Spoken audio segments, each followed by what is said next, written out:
What's up guys, and welcome back to the channel. Today I am starting on a new project, and this one is actually quite a big project. It's a 2022, you hear him back there? V-Tune's over here talking politics. But anyways, it's 2022 Ram 2500, and let's check out what's wrong with it. So the truck got hit into this right rear corner, and it used the axle to bend the whole frame over that way. I've pulled it out a bit. I've flattened this out right here, and you can see where the axle has been moved a lot. It still needs to go back into its original spot, but we are not going to do that. We are going to chop this frame right in half and replace this entire rear section, because repairing stuff like this right here and stuff like that right there is just not a good idea. And everything here is kind of twisted. This thing was all bent up, folded. So I think the best course of action is to section the frame, and that is exactly what we are going to do. So let's get started. I don't know, man. I don't know. At least abortions alone should let you vote for. How about we don't get into pot? How about we talk about these cylinders right here? Nas también. This where the muffler goes? Yeah. We have oil, Dad. We have a whole gallon out there. Yeah, but the only problem is... What? 5 horsepower. Is if this thing will fit on that. Oh, that's not. Good luck with that.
To remove the axle, we need to suspend the frame up in the air, and I actually made some special stands that I'm going to use for this job. I built these right here out of 1-inch pipe.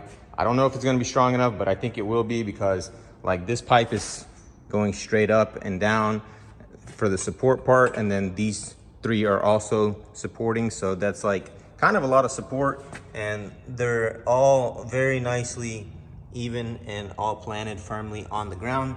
And I think this is going to be perfect for when I'm mounting the new frame section, because I will be able to micro adjust these and be able to go up or down as needed. I just realized that before I drop the axle, I need to remove the def tank because it is in the way for my little stand. I need my stand to sit right here. I want to put 2 stands, 1 on each side here in the middle, and then we will have 2 stands here in the back right here like this. And I believe that it will be perfect. Uh-oh, I think I made these too tall. Do not tell me that.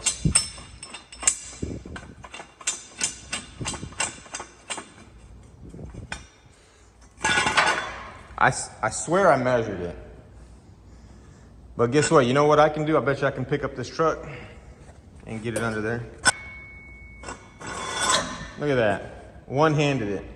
Filming with one hand, lifted a 2500 pickup truck with the other. That's what you call raw power.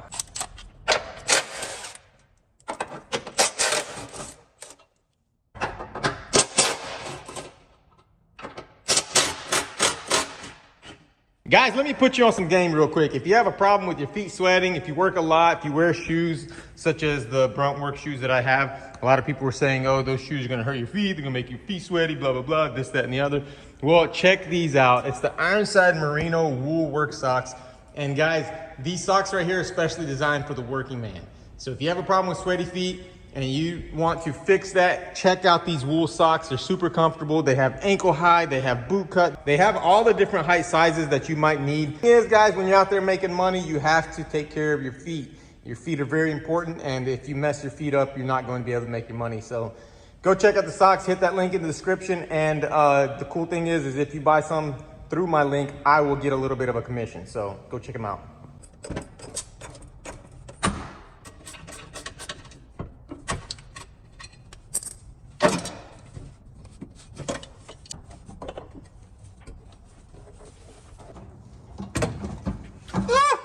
Dude, this thing is full. Ugh.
We are ready to cut the frame now. I decided to leave the axle on, that way I could just easily roll the entire frame away with the axle. I think it's just going to be easier that way. I've also got all the wiring removed all the way up to the front of the truck. There you can see it on the floor. And I also removed all the brake lines and the fuel lines off of the frame.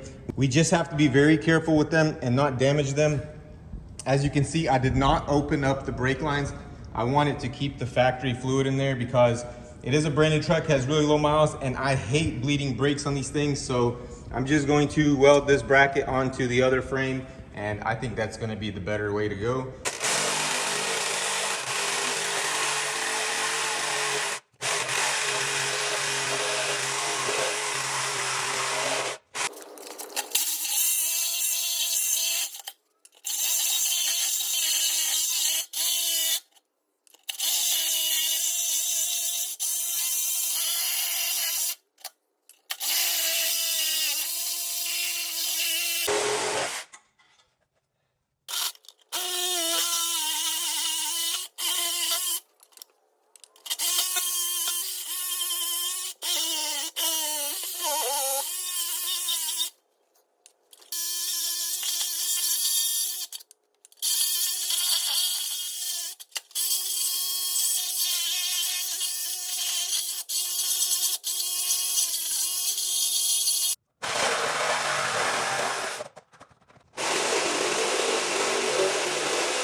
the donor frame unloaded, and man, it was quite the sketchy operation. Since we don't have a forklift at the moment, I had to use the frame here and some straps, and it was very sketchy, but I got it set up. I got it on my little jack stands, which actually are working out very well. I've used them very many times.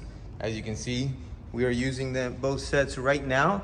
And so the next step is to remove everything off of this frame and install the new control arms and the axle onto this frame, and then obviously get rid of this frame and then roll the new frame up under the truck and line everything up and weld it up.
What, you don't think we can get it?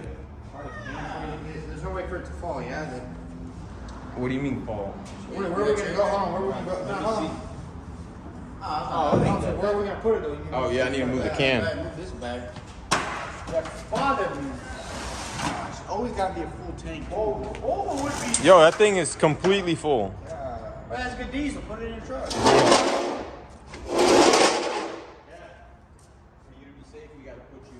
That's $70, you know, that you're gonna save right there. All right, how are we gonna do this? I'm gonna be right here. Right now, but you're only gonna be. You guys move a little bit that way. I'm gonna get a little bit more of this, like that, yeah.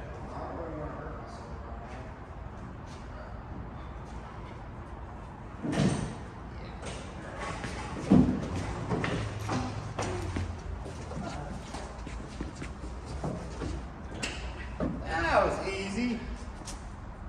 I basically carried it. Yeah. Cat got a free ride. Next time, use a cherry picker. Cat, did you get a free ride, buddy? Get him. Cat got a new white bracelet. Yeah, he had to get a little collar. Yeah, a little big collar.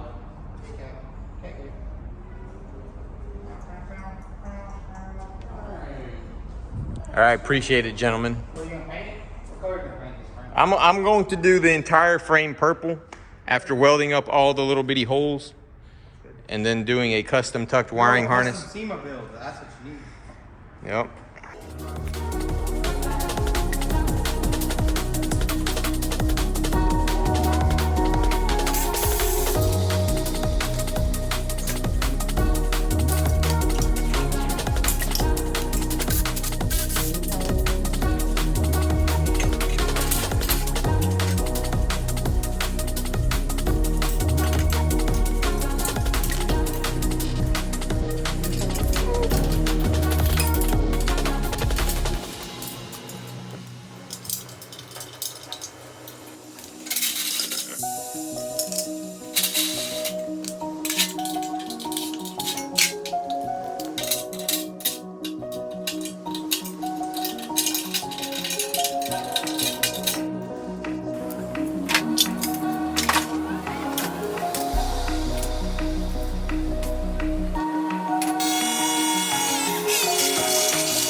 Just like that, the frame is ready to go onto the truck, but it's not 100% ready because obviously we still have to cut it. So we need to cut all these welds off here and remove this section. That way we can slide this new section onto the truck frame. In all, I'm very happy with the progress so far on this job. I haven't really ran into any kind of crazy issues or hurdles, so I'm very happy about that. And I am happy that I was able to have enough energy to get everything nice and cleaned up. Wait, tomorrow I can come in and just start working and not have to worry about anything besides getting this thing connected to that thing. And I'm super happy that I have this Giraffe Tools pressure washer, guys. This thing right here, it's a game changer. I'm telling you, if you don't have one of these, you need one of these. If you have a shop or a house, GiraffeTools.com. That's gonna be it for this video, guys, but stay tuned. I am going to be attaching this frame to the Cummins, and actually never done this before, so it's gonna be quite interesting. And also I have some very exciting new builds for you guys. I bought a new build, and also I have the Audi RS3 here that I need to rebuild. And I have a couple of other things that I need to do, and I'm very behind, so just bear with me and hit the like button, hit the subscribe button, and have a wonderful, blessed day. Peace out. Courts, what is that you're sitting on there? Is that the Grand Foss Pressure Washer Pro with a 100-foot retractable hose?